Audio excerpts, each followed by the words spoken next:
set up and we will get to it. Hi, Mom. What's going on? We're just waiting for Chad to join us. What do I do? Oh.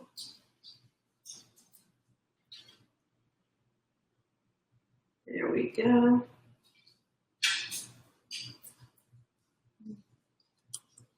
There we go. Boom. Magical. Do I need to hold my phone up? Now you can throw it on here. All right. Can you make it lean this a little bit? Good to go.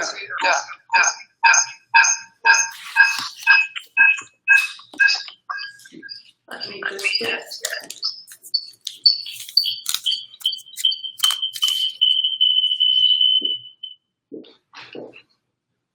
There we are.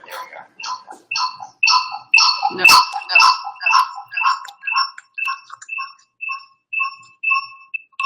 All right, we can't work in the same room, so we're just going to share the screen much better, and ultimately you can hear us much better as well. Yeah, everyone can watch it. We're good. Awesome. So thank you for joining us today. We have a super exciting kind of lineup of wine. We've been working with a bunch of the local accounts. We just had an incredible dinner, a bit of a double dinner from Nick and Sam's and Oishi in Dallas.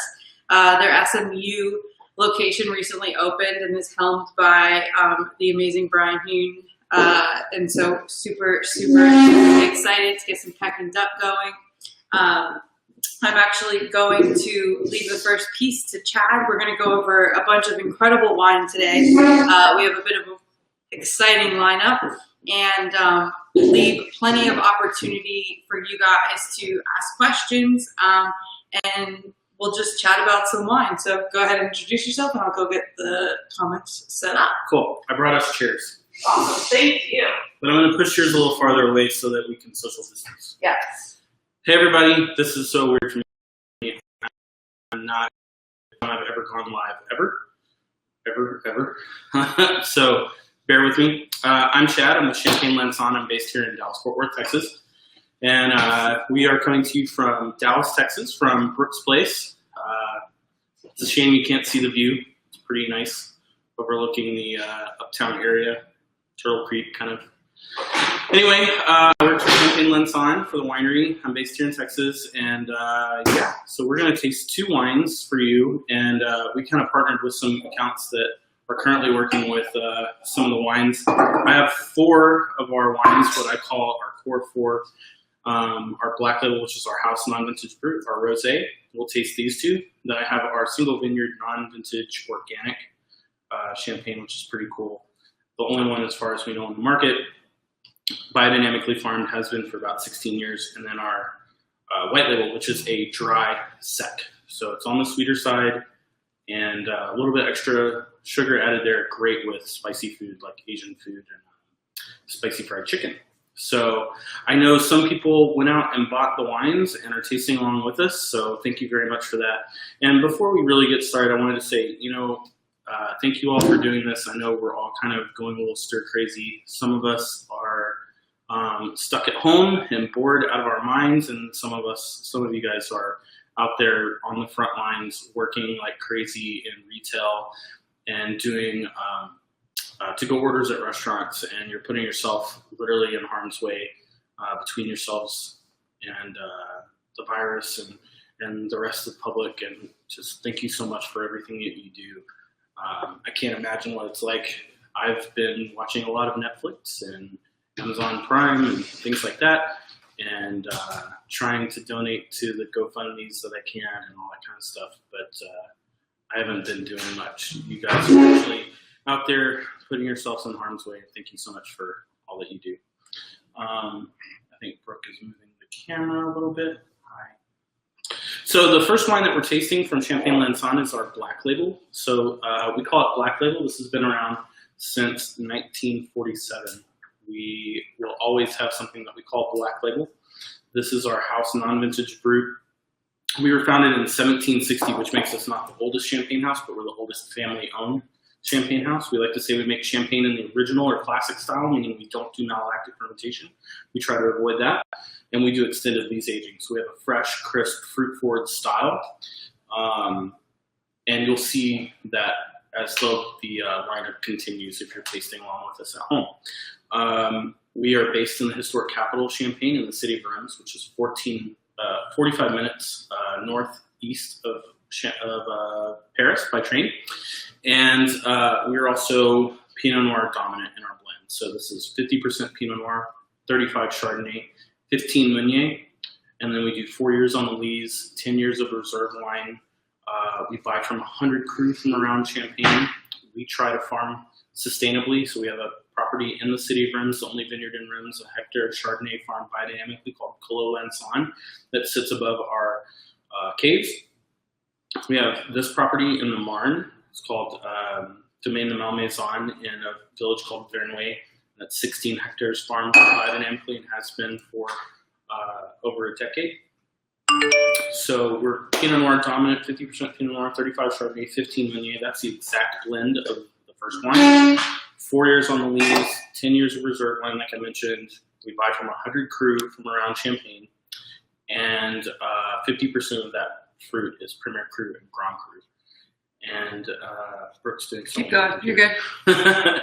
So when you taste this wine, the first thing you will smell, I always get a lot of apple, applesauce, apple juice, oxidized white wine. This is an oxidative white wine. Always gives me apple character, tree fruit flavor.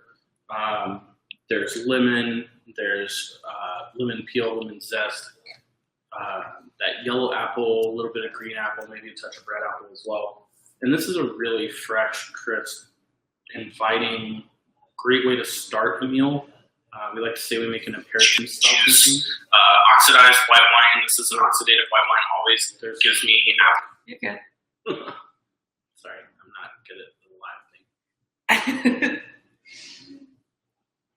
So yeah, that's delicious. That's our black label. Brooke, you've had this before, right? Yeah, I have, and it's always exciting to hear from someone who doesn't drink wine as much. When we opened the bottle, the first thing my boyfriend mentioned that he was smelling and tasting was apple, and that's that oxidation that Chuck kind of mentioned. That's really unique, I think, to Williamson House style, and also so inviting. To me, this is always what I tend to want to grab when I think about something with the acid and with the crisp, but the bubbles aren't as tight, right? Than we always see sometimes in other champagnes. Yeah, I mean, so the minimum aging for champagne is like 15 months. We do 4 years, so 48 months. So people ask me a lot of times, like, oh, can I age your champagne? And it's like, well, generally speaking, we do the aging for you. So when you buy it, it's ready to drink. So yeah, this was disgorged about 15 months ago. This was January of 2019. So it's had a little bit of time to really fully integrate with the sugar, the dosage, and everything, and develop into what it is. And I think this is a perfect place for this wine. So yeah, it's like not quite as intense. If you buy some of the like really inexpensive like private label champagnes that for like a big warehouse distributor, or not distributor, warehouse retailer, it's like a private label champagne, for example, it could have like some really intense bubbles because they did the minimum aging, slapped a label on it, put it on a container, sent it across the ocean. Nothing against that. I'm not talking bad about anybody else's wine, but this is a wine that's like, it's ready to drink. It's in a perfect spot. It's ready to go. Yeah, this is my favorite food-friendly champagne for sure. I'm good to go. Actually, your sink's right there. I'm going to dump that out because we're going to move on to the rosé. Or actually, you want to do one of the Penfolds and we'll come back to the rosé? Sure, yeah, absolutely. So super, super excited to be running this. Next week, I do want to mention that we will be chatting about our Bin 51 Eden Valley Riesling. We don't make a lot of it. It just came back into the Texas market and we'll be talking about it next week. But today I really wanted to go over my favorite happy surprise from working with Penfolds. If you're not familiar with the weekly wine down and what we do here today, I have been chatting about several of the Penfolds brands, Penfolds wines rather, each week. And this week I'm talking about the Bin 311 Chardonnay, 100% Chardonnay from South Australia.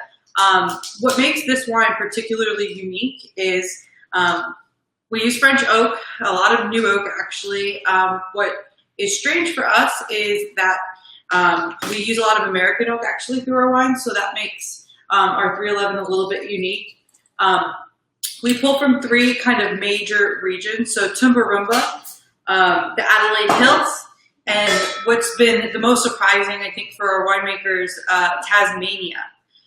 What's amazing about Tasmania is the soils are millions of years old, which is very similar to a very famous Chardonnay region called Chablis in France. And so the minerality is really beautiful in this wine. It has that prehistoric kind of soil that makes the architecture for Chablis as unique as it is. With that and the French oak, cool climate Chardonnay, really beautiful, great with food. So this is kind of where we generally start our wine dinners, particularly being really well known for red wine. It was a lot of fun to work with Lanson on this, just because Lanson being a sparkling wine, champagne, of course, the king, is always the one thing that I always feel like I can use more of working with, particularly red wine house. So this is a really beautiful way to start any meal. This is actually by The Glass at Georgie in Dallas, so we're really proud of that. Curtis Stone is, of course, an Australian chef, so super exciting to see the wine come from there. Yeah. I guess we should probably thank our partners today. We partnered with Nick and Sam's here in Dallas. They have my rosé, and they have some of your wine as well. Yep.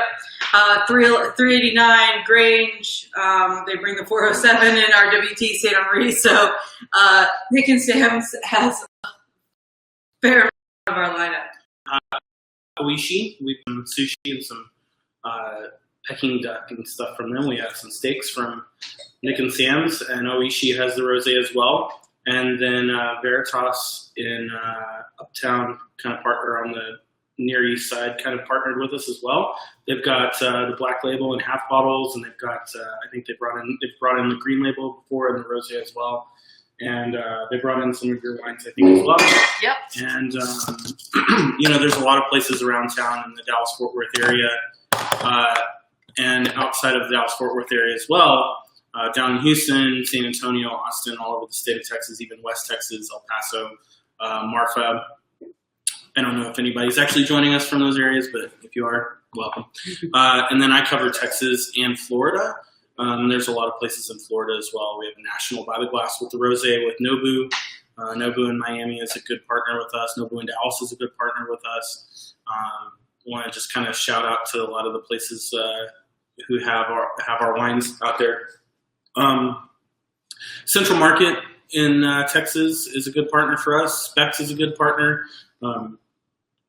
Put a Cork in it in Fort Worth. I'm gonna forget people, and I'm sorry if I don't mention you.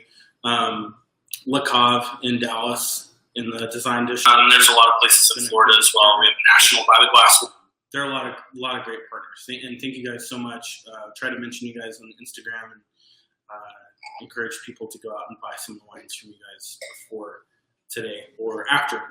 So yeah, I love this Chardonnay, by the way. Yeah, it's amazing. Awesome, thanks. I think this is the biggest surprise.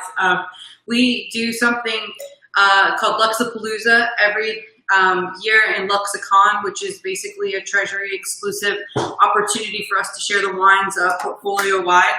And Jillian Ballance, our master sommelier, loves to show this wine and kind of tell nobody what it is. She usually works with other advanced or master sommeliers through the Court of Master Sommeliers, which we'll talk about that in a little bit. And it's the most exciting to me to see everybody mistake this wine for somewhere else because it is just super surprising. And if you've had Chardonnay from the Margaret River, which I drink a lot of Chardonnay from Margaret River, totally different and really, really cool to see the oak with the integration of the minerality and the limestone soil. I love that. I love Chardonnay, and it's a great example of Chardonnay. Yeah, awesome. Cheers, by the way. Cheers everyone. Virtual Chardonnay. Yeah. Social distancing. Christina, Brian, we have John on, my mom, Troy. I saw Josh hop in. Hey, my hair looks real rough right now for you to be here. Tony, I see you. We will drop you some champagne, social distancing next door in a little bit. So. Oh, look. Hey, Dave. What's going on? Dylan, you should jump in on the live. You know these wines better than I do. Oh, he's saying hi. Let's clock in. One of your coworkers? Dylan Proctor? Oh, do you know Dylan. him? Oh. I wish I could see him. Hey, Decker. What's going on? Oh, there he is. What's up, Dean? 10 minutes. I see you guys rocking Lansone and little pennies, yeah? Cheers, Yeah, man. what's up, Good to see baby? you. I dig it. Yeah, man. I've always been a big fan of Lansone, the Bajos, man, great family. So I know you guys, Yeah. I know Chad's going to drop some dope knowledge, obviously, at pennies, man. 176 years old now. I mean, geez. So, yeah, you guys have fun. Drop some knowledge. I'll listen for a couple minutes, obviously, but I've got to hop on my own little Fantasca Zoom here in about 5 minutes just to prep for.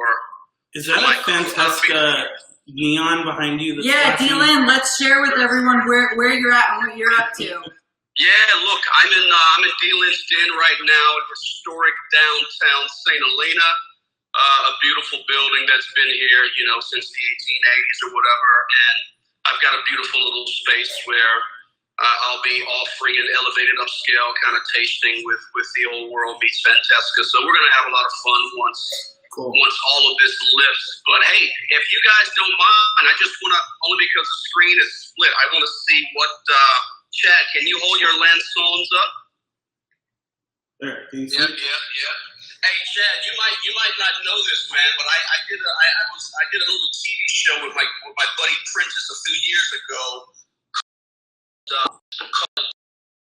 We tasted the entire line of Oh. Ben 51 Eden Valley. Hold on, we went too fast. Yeah, 311.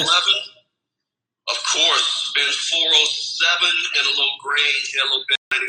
So yeah, love what you guys are doing. So sorry I can't stay, but stoked. If you save it to your feed, man, I'm stoked to hear, Chad, what your take on Lansone and their beautiful property and all their kind of World War II history and obviously,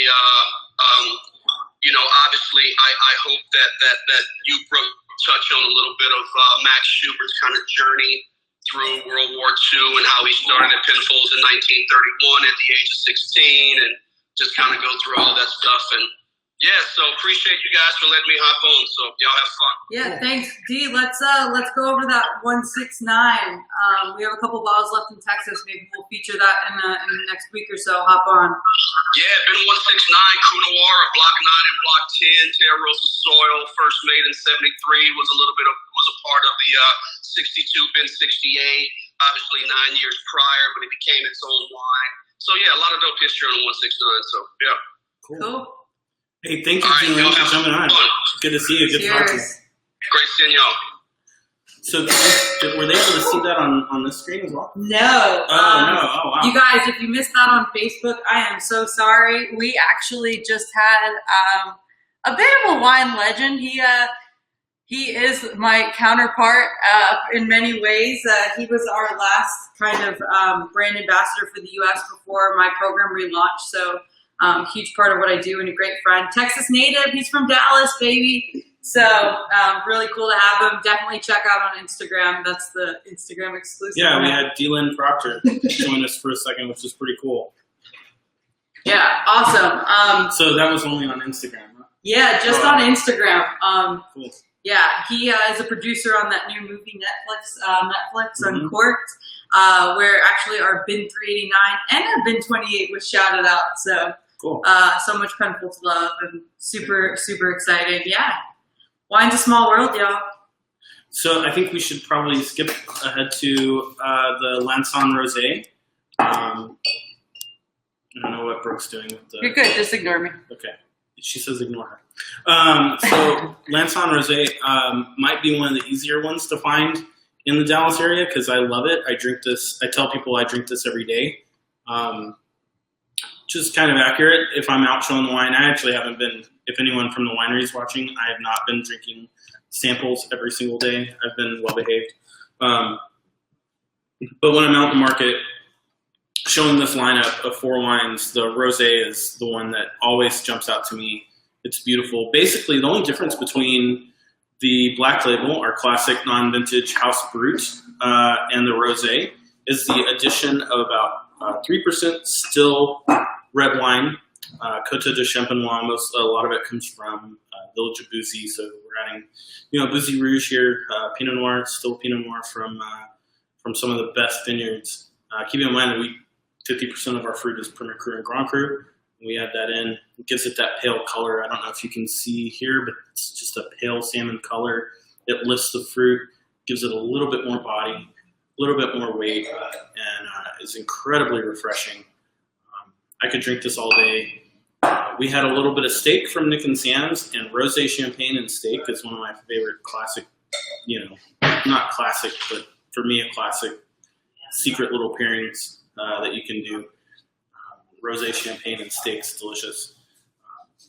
So those are our first 2, and the same amount of time on lees. 4 years on the lees, 8 grams dosage here. I can't really see. I'm sorry if there are any questions. We'll get to it. I'll let you know. Feel free, if you have any questions, reach out to me directly. My Instagram should be there, Chad Stir the Machine, and Chad Hose on Facebook.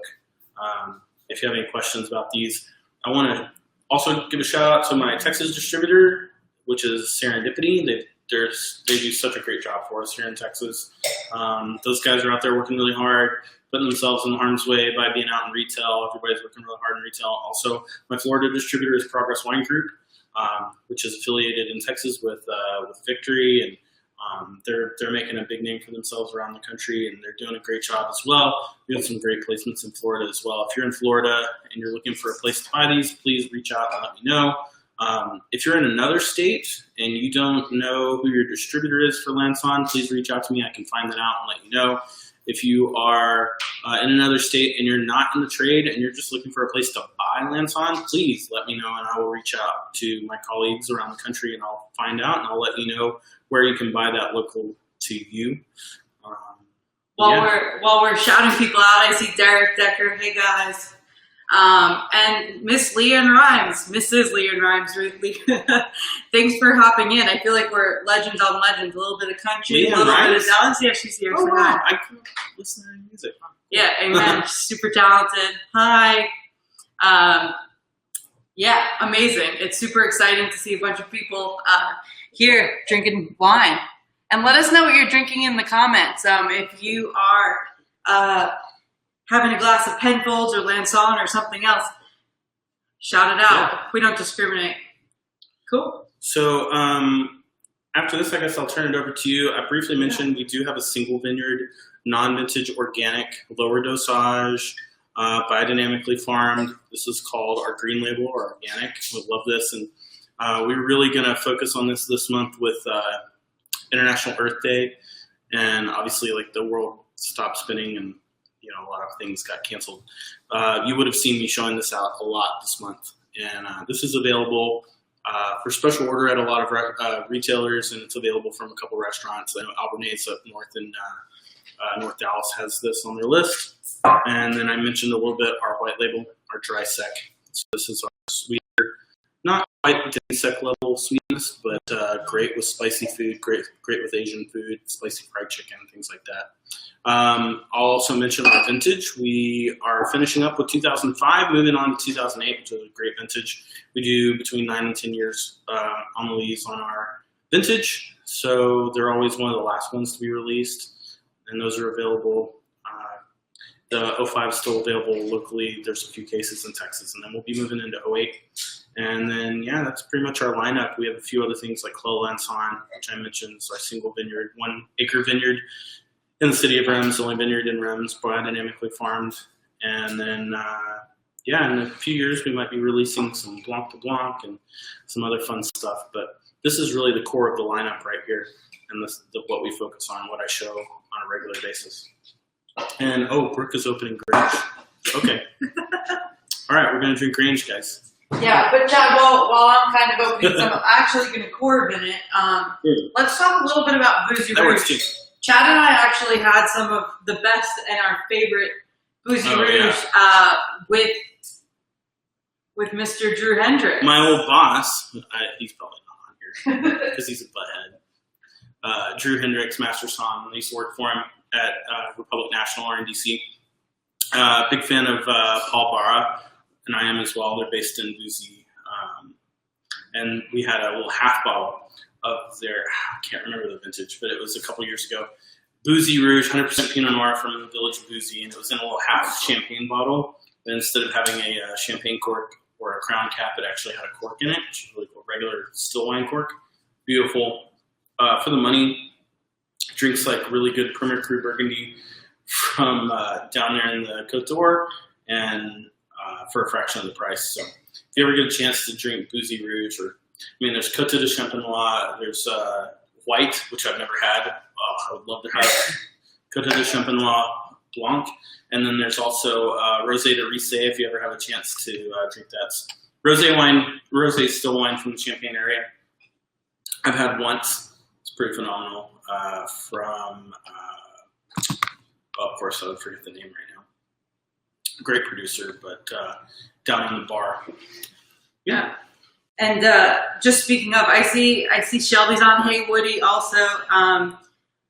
Speaking of kind of dosage and the way we make champagne, for Shelby, who's ketoing right now, which one has the lowest dosage? So the two that we're tasting right now have the same amount of dosage, 8 grams per liter.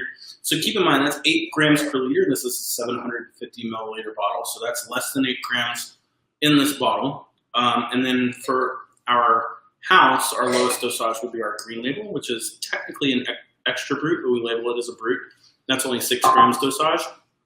And so that, I think that works out to like 4.5 grams in the whole bottle. When you think about that, 4.5 grams for 5 glasses, I mean, that's really not, that's less than a gram of sugar per glass. Yeah. Which is way less than Coca-Cola, way less than, a lot of things that you could drink. Yeah, particularly like even fruit juice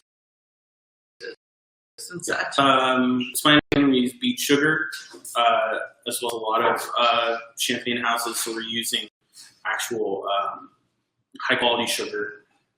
It's not like fructose corn syrup. It's not like Coca-Cola using high fructose corn syrup. We're using real, that would be sucrose, right? Yes. Yeah, real sugar in our as our dosage. And the sugar, I'll make a note about dosage.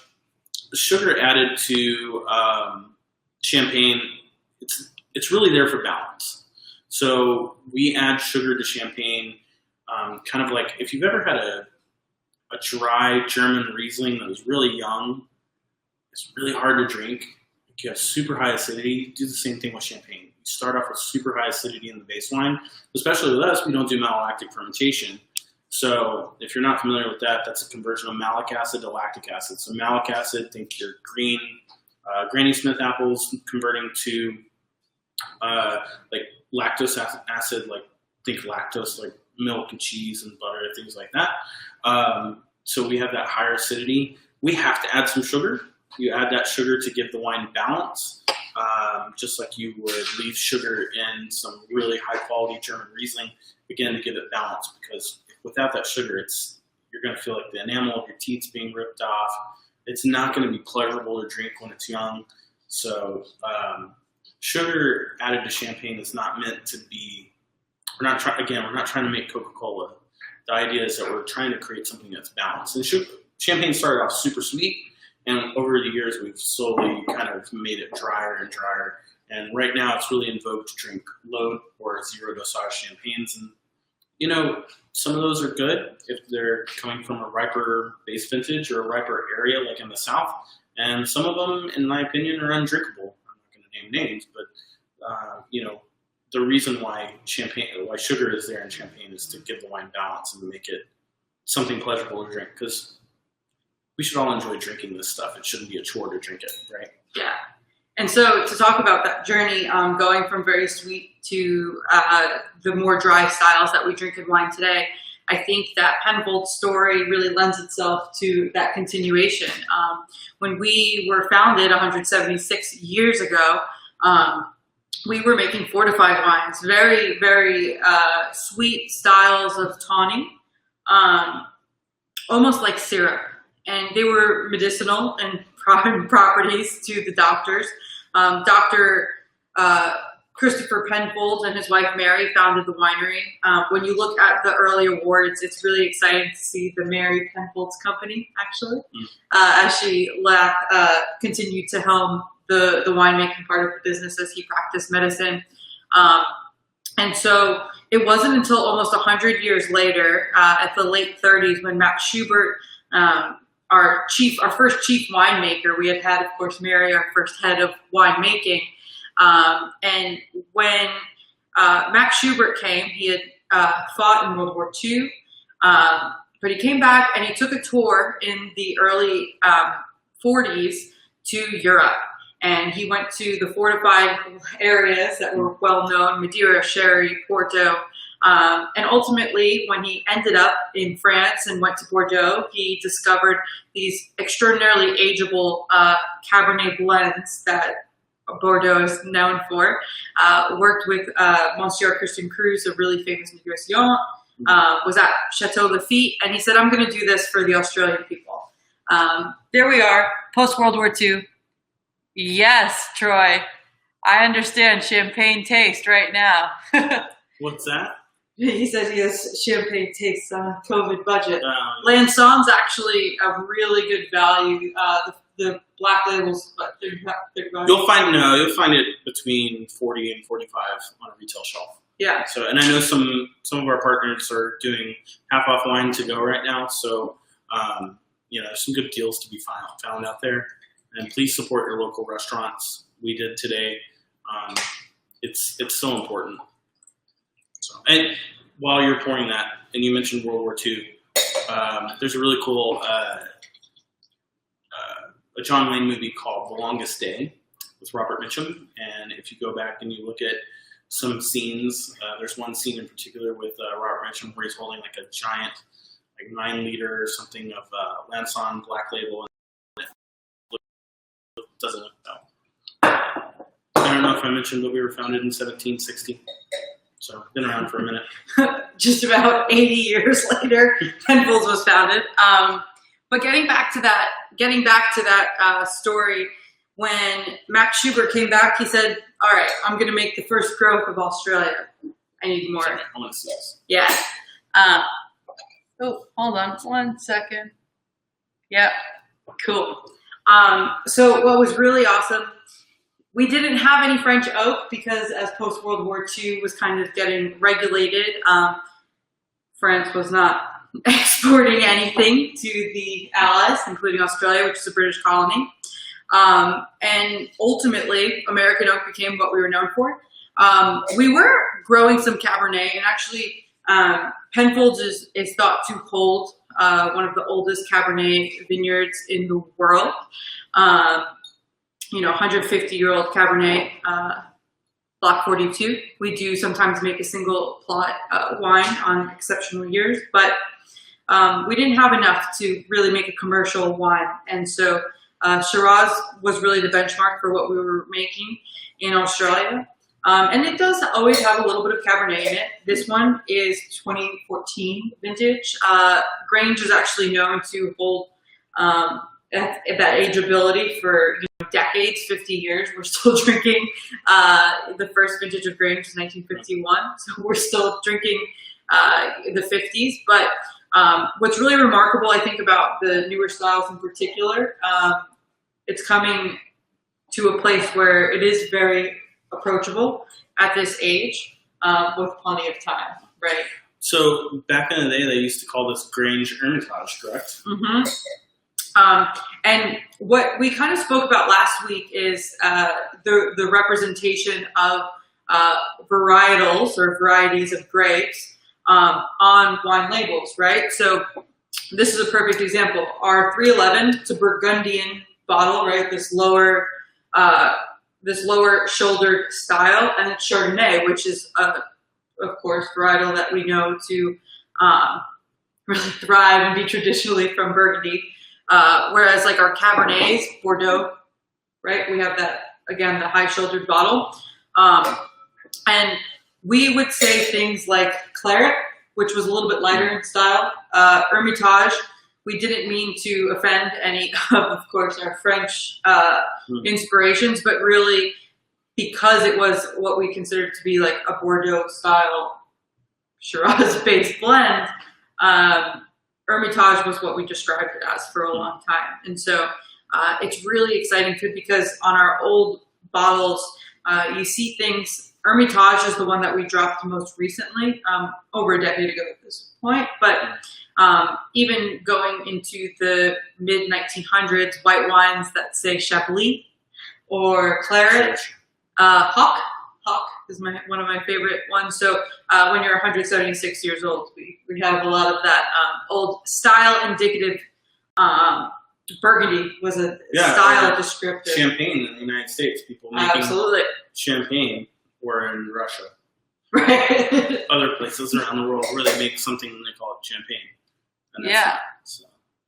All right. My mom asks, "Hey, Ellen, Elle. Hi. My mom says, how do you choose when you go into a restaurant or even a store right now and you see all these champagnes? How do you go about selecting Lanson ultimately, right?" Yeah, that's tough. I mean, the thing is, we're considered a Grand Marque, so we're one of the largest or larger, oldest families making champagne. We're family owned. We have been ever since 1760. There are a lot of options out there. We're in great company. There's the oldest champagne house the oldest winery in Champagne would be Gosset. They were founded in the 1600s, and they were making still wine at the time. And then there's Veuve and Moet and Taittinger and some other people who have been around for a long time. There's some really great people out there. There's also some really great growers out there. I'm very pro champagne. I think, drink champagne, and Lanson's not going to be on every label, on every list. Bollinger's not going to be on every list. Buy something that's your price range, that's your with. It's hard to tell from a label what style they're going to be. You don't always know if that's going to be a linear or reductive fruit forward style, or if it's going to be a rich and heavy mallow and oak style. You have to really taste a lot. Unfortunately, that's the problem. When you're in that last moment of deciding something at a restaurant, you need the help of a lot of times a sommelier, which where are they right now? Because we're living in a world where restaurants aren't open for regular business. So when things come back to normal, please take the recommendation of a sommelier. Tell them what you like, tell them what you've had, tell them what you don't like, and let them give you a recommendation. And get to know the wine stewards at your local wine shops, because they can do the same thing. And if you go in and you say, "Hey, I really like Lanson," or "I like Bollinger," or "I like Taittinger," or "I like Veuve," or "I like Moet," give them an idea of where your palate is and what your style is. I hope I can make this joke because we're on Facebook and Instagram, but I always say champagne is like sex and pizza. Even when it's not great, it's still pretty great. So you can. It's social media. It's good. Rebecca, Michael Byington's here. Hey. I feel like Chad and I were together the last time I saw you.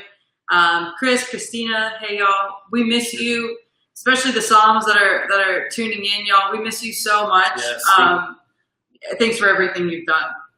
I can't wait to come back and sit in a restaurant and order a bottle of wine based on your recommendation and shoot the breeze with you guys.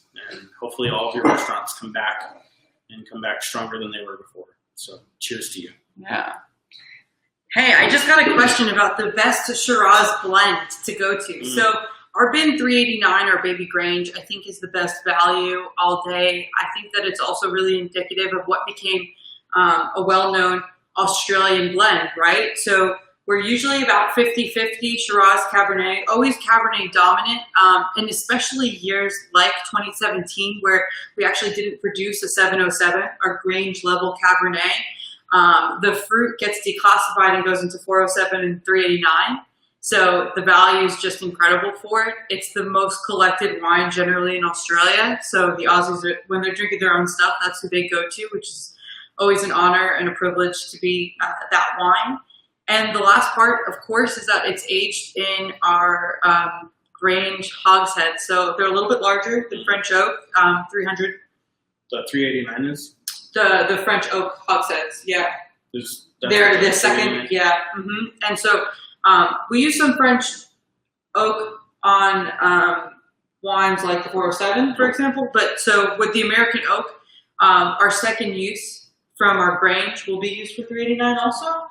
And what is so special about that is, of course, Grange is our flagship wine. So I'm super excited. I think it's also worth mentioning that with the 389, you get the kind of floral and boysenberry dark fruit, purple fruit that you get from Shiraz, but the menthol, savory, kind of eucalyptus characteristics that we know and love about the Coonawarra Cabernet. So all day, I think that's one of the best Shiraz blends in entirety. Where are the oldest Syrah and Grenache vines found in the world? So we at Penfolds are very, very, very lucky in the sense that we have not been struck by this lovely louse that destroyed a lot of the French vineyards and domestic vineyards as well, called phylloxera. And so because those mites never reached our lovely Barossa Valley, Coonawarra as well actually has, of course, Shiraz. We do. We hold many old vine plots. And actually, while Chad mentioned that, I'll bring you a fun little picture. Yeah, so, and also, some of these areas have a lot of sand in the soil, and phylloxera doesn't like sand. And so, I know it's a competitor, but there's a really great, right now I can't think of the name of the producer, but they have a high sands Grenache and high sands Syrah, or Shiraz. Well, I think they actually call it Syrah, from South Australia. And we're talking about some serious old vines, like older than Chateauneuf-du-Pape, older than Creux Hermitage and Saint Joseph. And vines. We're really lucky also, speaking of the sand, it's a really good point.